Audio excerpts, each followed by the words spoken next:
National integration கவுன்சிலில் வந்து சொல்கிறாங்க, எல்லா இந்தியாவில் உள்ள எல்லா கட்சிகளும் சேர்ந்து நரசிம்மராவுக்கு பொறுப்பு கொடுக்குறாங்க. நீ என்ன வேணால் பண்ணு, இராணுவத்தை கொண்டு வந்து நிப்பாட்டி சுட்டு தள்ளு, ஆனால் டிசம்பர் 7ஆம் தேதி பள்ளிவாசல் இருக்கணும் அங்கே.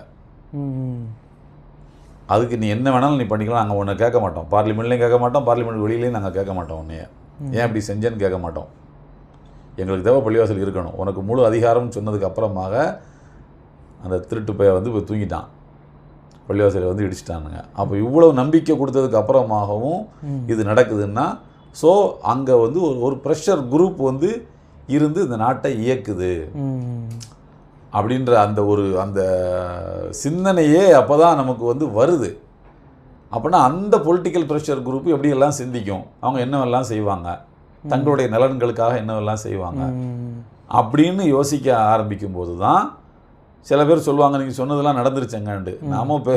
நம்ம என்ன இதாக சொல்கிறோம், நம்ம ஞான கண்ணை திறந்தா நம்ம சொல்கிறோம், அப்படியெல்லாம் ஞான கண்ணு கிடையாது.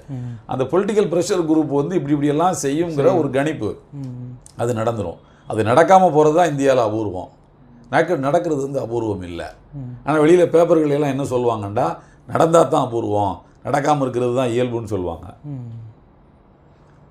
அப்படி கிடையாது, நடக்காமல் இருக்கிறது தான் அபூர்வம். இவங்களுடைய கைகளையெல்லாம் தாண்டி இந்த அநியாயம் நடக்காமல் இருந்தால் அதுதான் அதிசயம், அது நடந்து தான் தீரும் அவங்க நினைக்கிறது எல்லாமே. அப்படின்ற அந்த ஒரு அனுபவமே நான் அங்கேருந்து தான் வருது. அப்புறம் தான் நம்ம அந்த நம்மளுடைய வியூகள் மாறுபடுது, அது சம்மந்தமான புத்தகங்கள், அது சம்மந்தமான ஆய்வுகள், ஆய்வு கட்டுரைகள்,